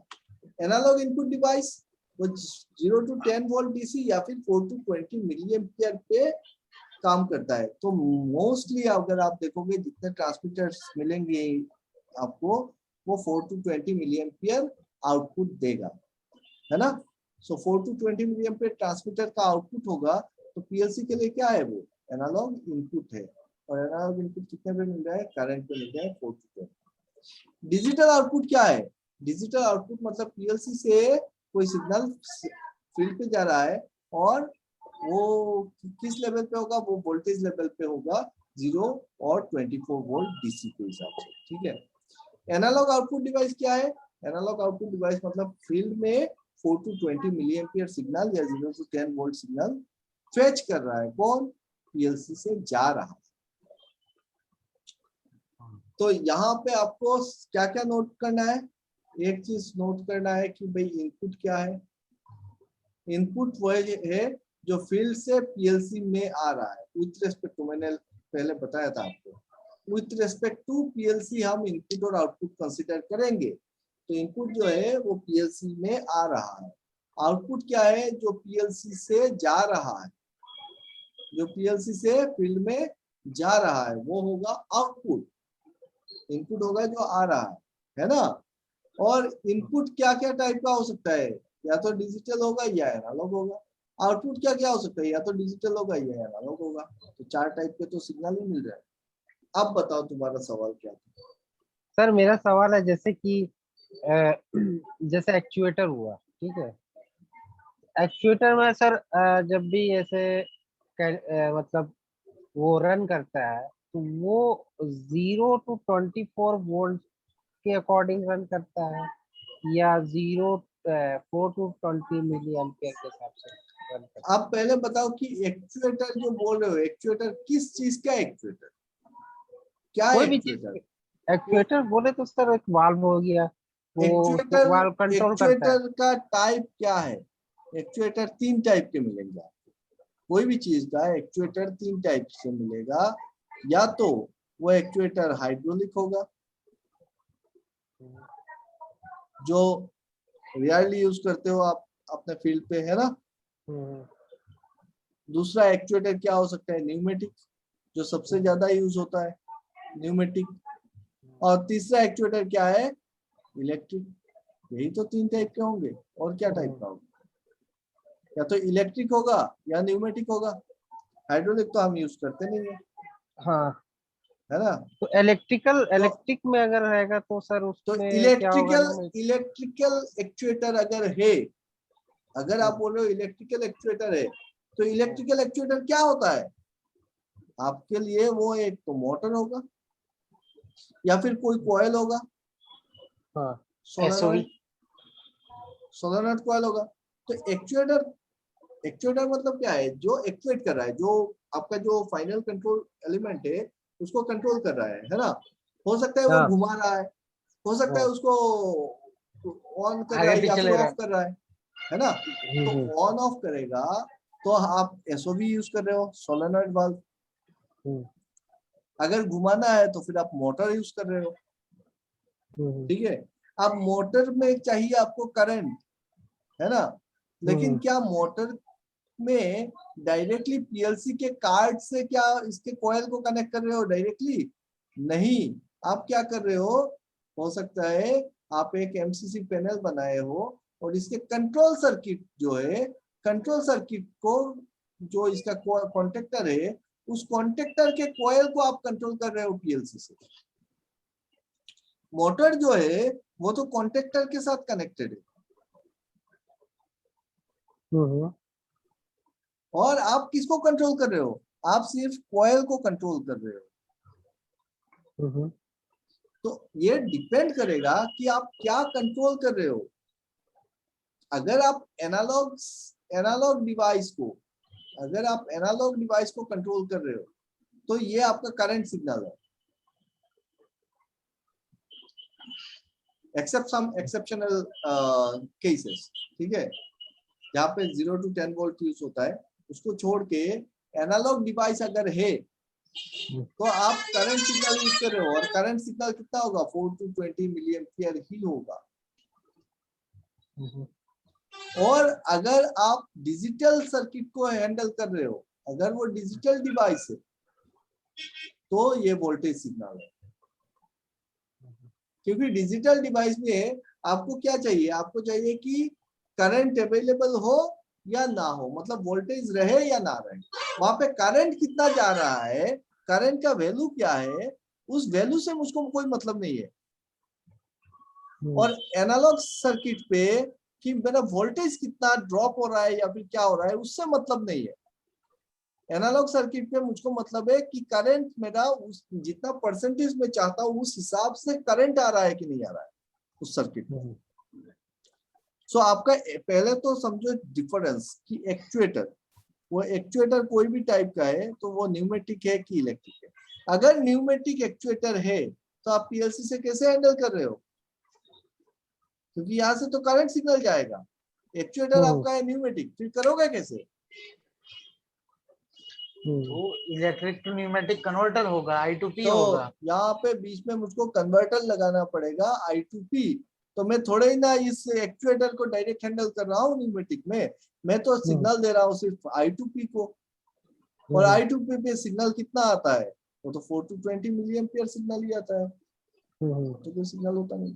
सर एसओवी भी एक टाइप का I2P ही हुआ ना, मतलब जैसे ऑन ऑफ एसओवी I2P मत बोलो, एसओवी इज ए कन्वर्टर। हाँ I2P मतलब सर वही ना। हाँ, या तो 0 दे रहा हूँ 20 या करंट टू न्यूमेटिक कन्वर्टर ही हुआ। लेकिन I2P बोलोगे तो फिर ये इसका नाम पड़ चुका है, ठीक है, ये हाँ स्टैंडर्ड नाम पड़ चुका है, वो गलत, मतलब मैं समझ जाऊंगा, तुम समझ जाएगा, लेकिन बाकी लोग नहीं इतना समझेगा। हाँ वो तो है। तो ये जैसे ये भी कन्वर्टर है, तो ये I2P अगर बोलते हो तो ये इसको बोल दो कि भाई ये डिजिटल I2P। सर देखिए ये थंब रूल और स्टैंडर्ड प्रैक्टिस वाला लॉजिक है। हाँ ये I2P इसको उसी को बोलते हैं और इसको नहीं बोलते, इसको एसओवी बोलते हैं। This is standard practice, but thumb rule के हिसाब से दोनों कन्वर्टर्स है, दोनों इलेक्ट्रिक सिग्नल को न्यूमेटिक करते हैं। एग्जैक्टली कि जो एसओवी है, सोलेनॉइड वाल्व है, वो क्या कर रहा है? सोलेनॉइड वाल्व आपके करंट सिग्नल को न्यूमेटिक में कन्वर्ट कर रहा है, डिजिटल कन्वर्टर है। हाँ वही डिजिटल कन्वर्ट कर रहा है। और I2P जो है वो एनालॉग कन्वर्टर है, एनालॉग कर रहा है, ठीक है। तो इसमें सर आप जैसे डिजिटल कन्वर्ट कर रहा है तो इसमें 0 to 24 ही तो फिर डायरेक्टली पीएलसी से जाएगा वोल्ट सैयद वो हमें सर ने जब स्टार्टिंग में पता है सिखाया था कि जब सोर्स तुम कुछ दे रहे हो और फिर तुम्हें रेजिस्टेंस चाहिए, तुम्हें या तो करंट चाहिए उतना उस सर्किट में कि भाई तुम्हें 2 एम्पियर का करंट चाहिए, या तो इसके अक्रॉस इतना वोल्टेज चाहिए, मतलब तुम्हें एंड में इतना वोल्टेज चाहिए, वो तुम किससे वेरी कर सकते हो? I = VR, या रेजिस्टेंस यहाँ पे कॉमन होगा, तो ये तो करंट की वैल्यू कम करके बढ़ा के, ये तो वोल्टेज की वैल्यू कम करके बढ़ा के तुम करंट और वोल्टेज को कंट्रोल कर सकते हो। तो सेम एज सच अगर मेरे को यहाँ पे वोल्टेज की जरूरत है, मतलब 24 वोल्ट जरूरत है, तो मेरा मिली एम्पियर्स या करंट की वैल्यू जो भी फ्लक्चुएट करे उससे कोई फर्क नहीं पड़ेगा, मुझे एंड में या तो 0 या 24 वोल्ट चाहिए। सेम एज सच जब अगर वो एनालॉग है तो वो 4 to 20 में काम करता है, तो वोल्टेज कुछ भी हो उस जगह पे या मुझे उससे कोई फर्क नहीं पड़ेगा, मुझे उस सिग्नल उस कंट्रोलर पे मतलब वो I2P पे मेरे को उतना ही एम्पियर में चाहिए, 4 चाहिए या 20 चाहिए, डिपेंडिंग अपॉन द सिग्नल। मगर सर मगर अगर कॉन्टेक्टर के थ्रू एक्चुएटर कनेक्ट हुआ तो वो मतलब कैसा, वही मैं बोल रहा हूँ, अभी एक आइडियलाइज केस बताया जा सकता है। When it comes to a specific case we need to study कि भाई इसमें ऐसा क्या है। हम डायरेक्ट कोई चीज नहीं कंट्रोल करते, जैसे हम लोग कंट्रोल वॉल कर रहे हैं तो हम डायरेक्ट कंट्रोल वॉल नहीं कंट्रोल कर रहे, हम उसके I2P को सिग्नल दे रहे हैं, उसका I2P कन्वर्ट करके उसके एक्चुएटर को सिग्नल दे रहा है और फिर वो कंट्रोल वॉल को कंट्रोल कर रहा है। तो इनडायरेक्टली हम I2P को अगर कंट्रोल कर लेंगे तो बाकी सारी चीजें कंट्रोल हो जाएंगी। तो I2P किस चीज से कंट्रोल हो रहा है वो देखना पड़ेगा हमें। हमें ये नहीं देखना पड़ेगा कि वो इलेक्ट्रिक है न्यूमेटिक है। अभी I2P दिया हमने, वो न्यूमेटिक से ऑपरेट होता है, तो एयर का फ्लो अगर बहुत ज्यादा दे दिया है, कम दे दिया है, उससे उससे उस I2P को फर्क पड़ेगा, हमें नहीं फर्क पड़ेगा। हम सिग्नल जो दे रहे हैं उस हिसाब से वो एक्ट करेगा ही। हाँ, तो वही तो बोल रहा, अगर आईटीपी अगर दे रहे हैं तो ये तो जस्ट मतलब ऑन या ऑफ वाला सिचुएशन हो गया, तो इसमें तो वोल्ट फिर चलेगा, एम्पेयर तो नहीं, नहीं चलेगा। हाँ मतलब जैसे हो देखिए, गया तुम दोनों का। हाँ सॉरी सर, प्रदीप क्लास ले लो तुम। Sorry sorry sir, sorry sir. नहीं ले लो, नहीं मैं रिक्रूट कर लेता हूँ तुम। नहीं नहीं सर, ट्रेनिंग कोर्स होने के बाद आप ले सर आप लेना। बताइए, सर आप बताइए, थोड़ा कंफ्यूजन थोड़ा है अभी भी। अच्छा है लेकिन रुक जाओ ना, हाँ अच्छा हम है, है थोड़ा टाइम। समझाने का स्टाइल है, मगर थोड़ा सा कंफ्यूजन है सर अभी भी। क्या कंफ्यूजन है वो बता। मतलब जैसे अगर पीएलसी से डायरेक्ट एक्चुएटर कनेक्टेड नहीं है, डायरेक्ट पीएलसी से पहले वो कन्वर्टर में जा रहा है, उसके बाद से फिर वो एक्चुएटर में जा रहा है। ये जो ये करंट या वोल्टेज जो जाएगा इसमें कन्वर्टर में, तो वो वोल्टेज में होगा या करंट में होगा? वही चीज को तो हम एक्सप्लेन कर चुके हैं। आपको यहाँ पे ये देखना है कि जो डिजिटल है कि एनालॉग है, पहला सवाल। अगर एनालॉग सिग्नल है मगर तो सर मगर सर ये जो एक्चुएटर तो एनालॉग हुआ, भाई मगर मेरे वो जो वो जो आईटीपी जो एक हुआ वो तो डिजिटल हो गया ना सर। हाँ आईटीपी जो हुआ वो तो I2P डिजिटल हुआ। हाँ वो तो डिजिटल हुआ ना। I2P जीरो, कैसे डिजिटल हो गया? क्योंकि वो 0 और 1 में मतलब ऑन या ऑफ में काम करता है। I2P कहाँ ऑन और ऑफ में कर रहा है? I2P 4 to 20 मिली एम्पेयर पे काम कर रहा है। I2P बताया था ना क्या है I2P। इधर से करंट सिग्नल आएगा 4 to 20 मिली एम्पियर।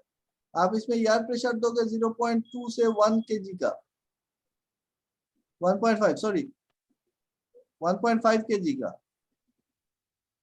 और इससे जो आउटपुट निकलेगा वो 0.2 से 1 kg का आउटपुट निकलेगा, based on your control signal.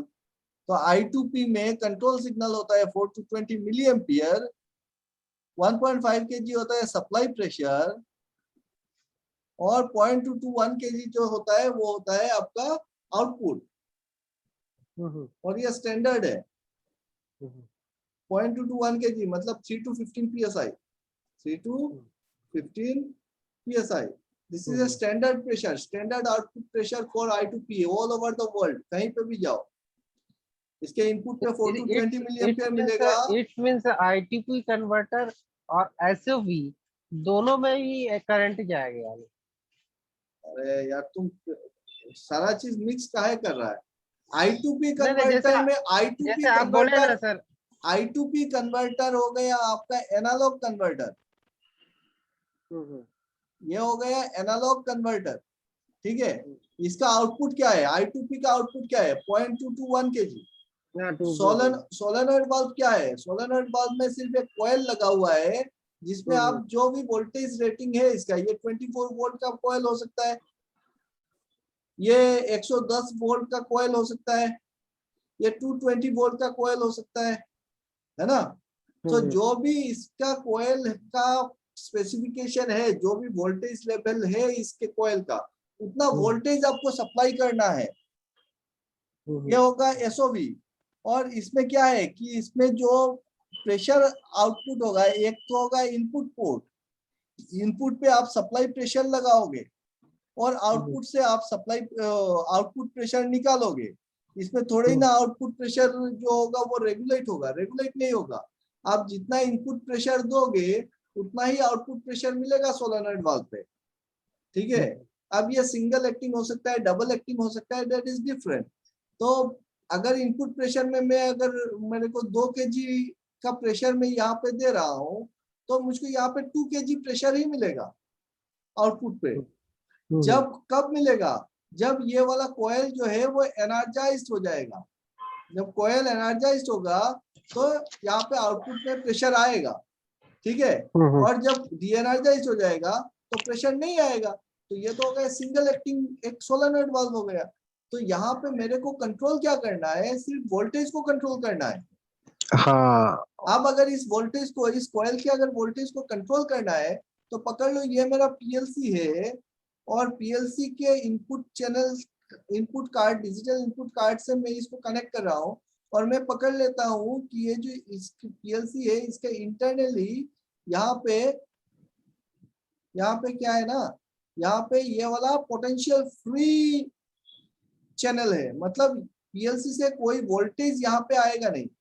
PLC के अंदर क्या है, यहाँ पे एक रिले लगा हुआ है, देखना बढ़िया से, ये एक रिले लगा हुआ है और रिले जो है वो 5 वोल्ट का रिले लगा हुआ है, ठीक है। सारा कंफ्यूजन यहाँ पे क्लियर करता हूँ। 5 वोल्ट का रिले लगा हुआ है और ये रिले स्विच कहाँ से होगा, वो इंटरनल जो इसका चिपसेट है उसके साथ कनेक्टेड है, जो भी यहाँ पे सर्किटरी बना हुआ है।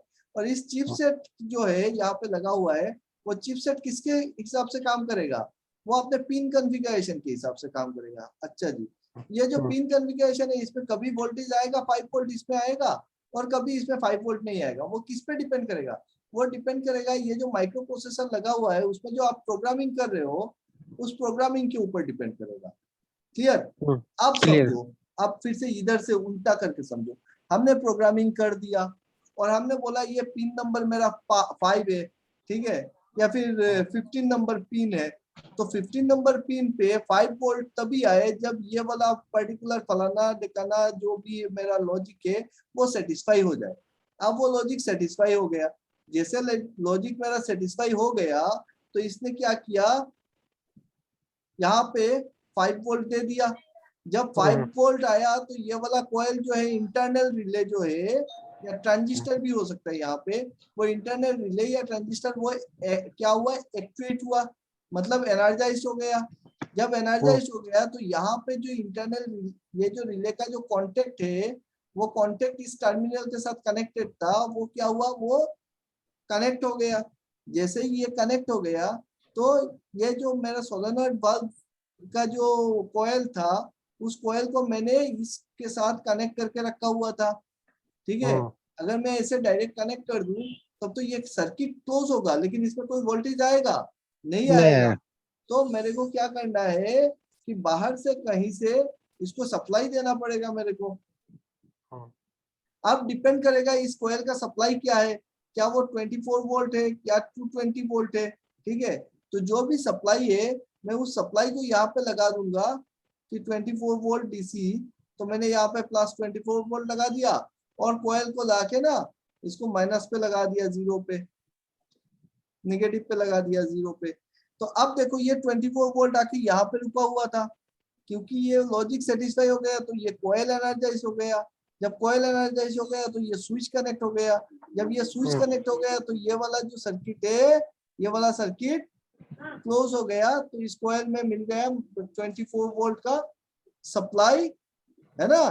तो ये कॉइल हो गया एनर्जाइज। जब कॉइल एनर्जाइज हुआ तो यहाँ पे बन गया मैग्नेटिक फील्ड। इसके अंदर का जो भी बॉल है या फिर प्लंगर है उसको खींचा तो इधर से जो हवा आ रहा था वो हवा करके निकल गया। अब जब आपका लॉजिक यहाँ पे गड़बड़ा गया, लॉजिक क्या हुआ, अब सेटिस्फाई नहीं कर रहा है इस चीज को। लॉजिक क्या हुआ यहाँ पे, ये बोल रहा है कि इधर करंट नहीं जाना चाहिए, तो नहीं जाना चाहिए तो यहाँ पे क्या होगा, यहाँ पे क्या होगा, वो वोल्टेज नहीं आएगा, 5 वोल्ट आएगा नहीं, 0 वोल्ट आएगा। जैसे 0 वोल्ट आएगा ये वाला कॉइल जो है वो क्या होगा, डिमैग्नेटाइज हो जाएगा, डीएनर्जाइज हो जाएगा। तो कॉइल जब डीएनर्जाइज होगा ये वाला जो कॉन्टेक्ट था वो ओपन हो जाएगा अभी, इधर से कोई करंट जाएगा नहीं, तो करंट बोल रहा हूँ, ये वाला कॉन्टेक्ट क्या हो जाएगा, ओपन हो जाएगा यहाँ पे। और जब कॉन्टेक्ट ओपन हो गया, तो जैसे ही ये कॉन्टेक्ट ओपन हो गया, ये 24 वोल्ट आके यहाँ पे रुका हुआ है, तो 24 वोल्ट आगे पास ही नहीं हो रहा है। तो ये जो मेरा क्या कहते हैं इसको, कोयल था एसओबी का, कोयल। इसको सप्लाई नहीं मिल रहा है, तो ये डीएनर्जाइज हो रहा है। जब ये डीएनर्जाइज हो रहा है, तो मेरा जो प्लंगर है या फिर बॉल है, वो स्प्रिंग के अगेंस्ट में फिर से अपनी जगह पे जाके बैठ जा रहा है। तो जो सप्लाई एयर प्रेशर है उसको आगे जाने नहीं दे रहा है। ठीक है, तो वो प्रेशर जो हवा इनपुट का एयर आ रहा है, वो हो सकता है कि यहाँ पे रिलीज पोर्ट रखा हुआ है और रिलीज पोर्ट से वो निकल रहा है, लेकिन इधर जा इसका नहीं रहा है। इट्स मीन से जैसे ये 0 to 24, हाँ ये तो समझ में आ गया मेरे को।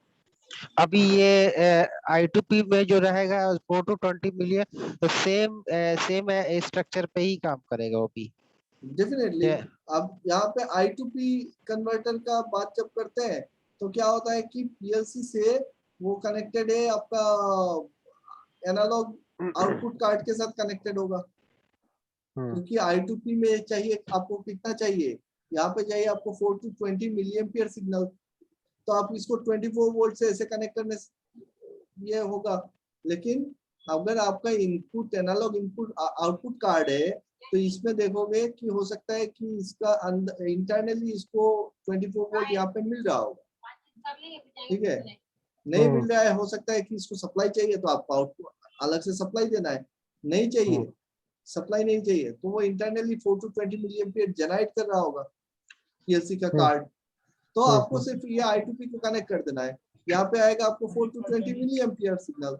इसका ना कभी भी ना एक गलती मत करना कि एनालॉग सर्किट अगर है, अगर एनालॉग सर्किट है, इनपुट हो या आउटपुट हो, तो वहां पे जाके ना इस टर्मिनल पे वोल्टेज देख के अपना दिमाग खराब मत कर। यार इस चैनल पे देखो 5 वोल्ट मिल रहा है, इस चैनल पे 24 वोल्ट मिल रहा है, तो ये एनालॉग चैनल खराब हो गया होगा। ऐसा मैंने बहुत सारा लड़का देखा है, दिमाग खराब कर देता है खुद का भी और दूसरों का भी। तो वह आके एकदम दिखाएगा, सर देखिए चैनल नंबर 1 पे 24 वोल्ट नहीं है तो 22 वोल्ट मिल रहा है, चैनल नंबर 2 पे 5 वोल्ट मिल रहा है, तो 2 नंबर चैनल खराब हो गया। ये देखो कि एक एनालॉग सर्किट है, और एनालॉग सर्किट है तो यहाँ पे मुझको वोल्टेज नहीं देखना है, मुझको देखना है करंट। ठीक है, तो इसको मैं क्या करूंगा, मैं यहाँ पे मल्टीमीटर लगाऊंगा और चेक करूंगा कि मेरा जीरो अगर मैं इनपुट दे रहा हूँ, तो क्या यहाँ पे मेरे को 4 मिलिएम्पियर मिल रहा है। अगर 100% इनपुट दे रहा हूँ, तो क्या मेरे को यहाँ पे 20 मिलिएम्पियर मिल रहा है। अगर मिल रहा है तो ये सही है एनालॉग आउटपुट कार्ड में। तो सर एनालॉग में कभी भी मतलब जैसे हम लोग, जैसे मेरा फ्लो मीटर कनेक्टेड होता है, तो उसमें हम पैरेलल और सीरीज में चेक करते हैं, तो क्या मेरे को वहां पे कभी भी वोल्टेज नहीं चेक करना होता है, क्या वोल्टेज आ रहा है कि नहीं आ रहा है? जरूरत नहीं है, आप चेक करो तो करंट चेक करो, वोल्टेज चेक करोगे तो आपका दिमाग खराब होगा, क्योंकि सर्किट का जो रेजिस्टेंस होगा उसके हिसाब से यहाँ पे वोल्टेज ड्रॉप अलग अलग होगा, और आपको वोल्टेज अलग मिलेंगे टर्मिनल्स पे, मतलब चैनल के अलग अलग चैनल पे अलग अलग वोल्टेज मिलेंगे, और दिमाग खराब हो जाएगा। ऐसे मैंने बहुत केस हैंडल किया है।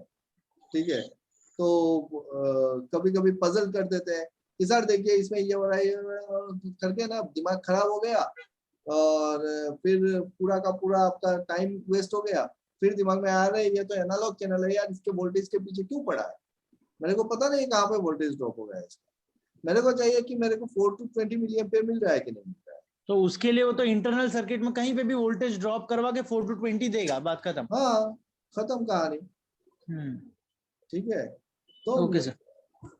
अगर अगर यहाँ पे एक चीज है कि अगर नहीं काम कर रहा है, अभी ट्रांसमीटर जो है, ट्रांसमीटर पे पकड़ लो, ट्रांसमीटर एंड पे पकड़ लो, ये ट्रांसमीटर 24 वोल्ट डीसी लिखा हुआ है। ठीक है, सो ट्रांसमीटर पे अगर आपका 4 to 20 मिलिएम्पियर नहीं मिल रहा है आपको, तो आप ट्रांसमीटर एंड पे चेक कर सकते हो 24 वोल्ट मिल रहा है कि नहीं मिल रहा है, या फिर इसका जो रेटिंग है उस रेटिंग का स्पेसिफिक वोल्टेज मिल रहा है नहीं मिल रहा है।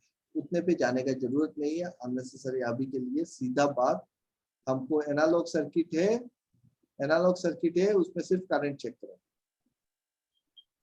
है ना। Digital Clear, circuit sir. है, इसमें सिर्फ वोल्टेज चेक करो, वोल्टेज चेक। और कुछ देखना ही नहीं है। मैं बोल रहा हूँ ना 99.99% के इसमें आप सक्सेसफुल रहोगे।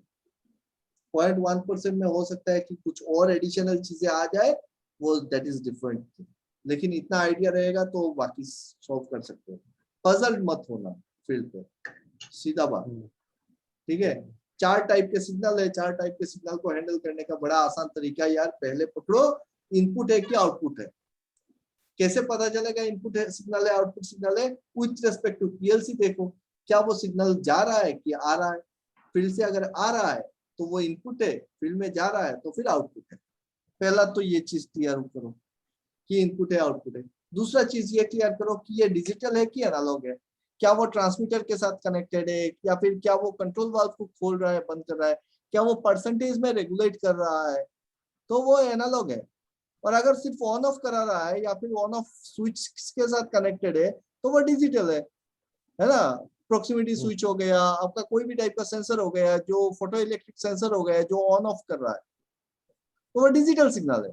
अब इनपुट है क्या आउटपुट है? अगर सेंसर है तो डेफिनेटली वो इनपुट है, ट्रांसमीटर है तो वो इनपुट है, और अगर एक कोयल है, सोलेनॉइड वाल्व है, कोयल है, तो वो सिग्नल पीएलसी से जा रहा होगा, है ना। I2P है तो एनालॉग आउटपुट है।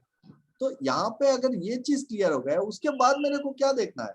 मेरे को देखना है कि चैनल पे, जो चैनल मैंने फाइंड आउट किया है, उस चैनल पे मैं क्या चेक करूं? वोल्टेज चेक करूं कि करंट चेक करूं? अगर एनालॉग है तो मैं करंट चेक करूंगा कि 4 to 20 मिली एम्पियर आ रहा है कि नहीं आ रहा है। अगर वोल्टेज है तो उतना स्पेसिफिक वोल्टेज मेरे को मिल रहा है कि नहीं मिल रहा है, ठीक है। इसी से हो जाएगा खत्म काम। चलो इस चीज को क्लियर करो जितना मैंने चिल्लाया अभी। नहीं, क्लियर है सर, बहुत एकदम अब पूरा क्लियर हो गया। कंफ्यूजन था बहुत, क्लियर हो गया अभी। पता है मेरे को, पता है। अभी तो आने वाला है कंफ्यूजन। कहाँ ये नहीं, अब जो कंफ्यूजन, आएगा तो सब समझ में आ जाएगा कंफ्यूजन आपको। कंफ्यूजन तो आने वाला है, हम्म। खत्म होने वाला नहीं है, अभी आने वाला है। सर मगर आने वाला है, ये जो पोर्शन का आएगा तो इसमें कंफ्यूजन नहीं रहेगा सर। चलो ठीक है, देखते हैं सर हाँ बोलो। सॉरी, वो बीच में मैं ऐसे ऑल ऑफ सडन बोलना शुरू कर दिया था। आई एम रियली सॉरी, मेरा दिमाग मतलब नहीं है, ठीक है, कोई बात नहीं, मैं हूं ना यहाँ पे रेगुलेट करने के लिए। हाँ मतलब ऑब्वियसली वो कैसा है सर, ऐसे डाउट्स हमारे क्लास अभी अभी हमारे जो जूनियर अप्रेंटिस आते हैं ना, अभी जस्ट जो मेरे जूनियर है, वो लोग भी इससे इससे तो कई गुना अजीब सवाल पूछते हैं। तो से उनको बताते बताते ऐसा हो गया कि ऐसे बात करते करते वो थोड़ा सा हो गया कि नहीं ये हाँ अभी पता तुम है भी ऐसे। इंस्ट्रक्टर बन चुका है।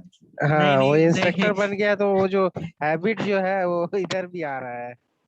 बोलते हैं ना, वो फुकता है, वो फुक रहा है।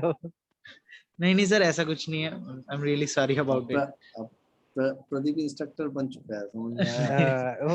वही है वो जो जैसे नहीं बहुत बड़ा बात नहीं है, मेरा अगर कोर्स कंप्लीट करोगे ना तो बहुत बढ़िया से इंस्ट्रक्शन दे सकते हो, लोगों को समझा सकते हो, है ना। मुझे नहीं, सिर्फ ठीक है। उनको यही बताने को शुरू किया है अभी कि AI, AO, DI, DO ये एलिमेंट्स है, इसको किस तरीके से तुम उसको कैटेगराइज करोगे कि ये एलिमेंट है तो इसको AI में होगा कि DO में होगा, ऐसे करके। मतलब तुम मेरा बिजनेस खा रहा है यार। अरे नहीं सर हाँ? नहीं नहीं, अरे नहीं तुम मेरा अभी, बिजनेस खा रहा है। अरे नहीं सर, अभी अभी जो नए स्टूडेंट वो आए हैं ना, उन लोगों को खाली मेरे ट्रेनर ने मुझे बोला है कि जो मैंने तुझे सिखाया है वो खाली उसको थोड़ा हेल्प कर देना, क्योंकि अभी वो छुट्टी पे, दैट्स ऑल। उसके बाद उन लोगों को ऑन्टोजीनियस ऑटोमेशन ज्वाइन करने के लिए आगे के 2 महीने जैसे वो फील्ड पे एक बार घूम लेंगे, उसके बाद अगर आएंगे। नहीं आएगा ना लड़का लोग तो देखना फिर क्या करें। बी अब केयरफुल देखो सर। सही क्या करें इसको। सर बी केयरफुल प्रदीप से, आपका बिजनेस कहाँ सर रहा सर मैं आपका मैं अभी गलत सिखाना शुरू करूंगा। सर फिर वो गलत सर सिखाएगा ना वहां पे जाके फिल्म में, तब मजा आएगा। सर मैं आपका BD हूँ, बिजनेस डेवलपमेंट एग्जीक्यूटिव। अभी मैं जो सिखाऊंगा तो वो पूछेंगे ना कि भैया आपने कहाँ से सीखा। चलो ठीक है, इसीलिए तुमको तो पूरा ज्ञान नहीं देंगे, आधा दे देंगे ताकि वो दिख हाँ जाए बी जाके। Careful sir, be careful. तो बोलेगा हाँ यहाँ तक तो मैंने सीखा था, अब एक काम करो कि सर के पास जाओ। नहीं सर, मैं उन्हें भेज दूंगा, 2-3 महीने खाली वो फील्ड पे भी घूम रहे, समझ रहे प्रोसेस क्या है कि कैसे कैसे क्या, अभी वो हीट एक्सचेंजर्स क्या होता है, स्टीम जनरेटर क्या होता है, किस पे क्या लगाते हैं सर। वो हनीवेल का और रोज माउंट का जो डीपीटीज होते हैं, जो फ्लो मीटर्स होते हैं, कोई एलटी होता है, तो सब डिफरेंशियल है। तो कहीं पे लगा होता है तो बोलते हैं ये फ्लो मीटर ही है ना, हाँ ये फ्लो मीटर है। फिर इधर आके बोलते ये भी फ्लो मीटर है, नहीं वो टैंक के एलटी के लिए, तो कंफ्यूज हो जाएगी ये एलटी में क्यों यूज हो रहा है, ये तो ऐसे शेप का होता है तो फ्लो मीटर ही होता है ना। फिर पीटी होता है तो पीटी भी ऐसे अब गोल। तुम बताओ फ्लो मीटर में और लेवल ट्रांसमीटर में क्या डिफरेंस है? सो ओरिफिस से हम हाई लो वाला टैपिंग लेके करते हैं, और यहाँ पे दो अलग अलग मीडियम से कैलकुलेशन करके हम उसको एज एन प्रेशर से ही, यूजिंग डीपीटी क्या है, डिफरेंशियल प्रेशर, तो using the principle of pressure वो फ्लो भी मेजर करता है विद द डिफरेंस प्रेशर, और with the same difference pressure से वो लेवल भी मेजर करता है। आपने ही सिखाया था। अरे सारा चीज सिखा तो दिया है। चलो ठीक है, good night, bye bye, happy Good night, sir. Janmashtami, enjoy. अच्छा good Good night night, sir, जाओ गुड नाइट, प्रदीप अपना थैंक अभी यू। अभी वो 5वां या 7वां मील ले रहा होगा, क्योंकि वो फास्टिंग में है। देखा चेहरा कैसा फुला फुला है इसका, कि फास्टिंग कर रहा है इसलिए। फास्टिंग जाओ कर प्रदीप, रहा है आप। काफी अरे टाइम हो गया है, एक आज घंटा मैं हो गया है। फ्रूट्स ज्यादा खा रहा है, इसकी वजह से छूट गया है। आज मैं एप्पल ही एप्पल खा रहा हूँ सर, सुबह से एप्पल। एप्पल ही बनता जा रहा है दिन ब दिन। एप्पल बन जा रहा है। Bye bye, good night. Bye sir, okay good sir, night. Bye, good good night night. Daisy, good night Juhi, good night sir. Good night sir. Good night.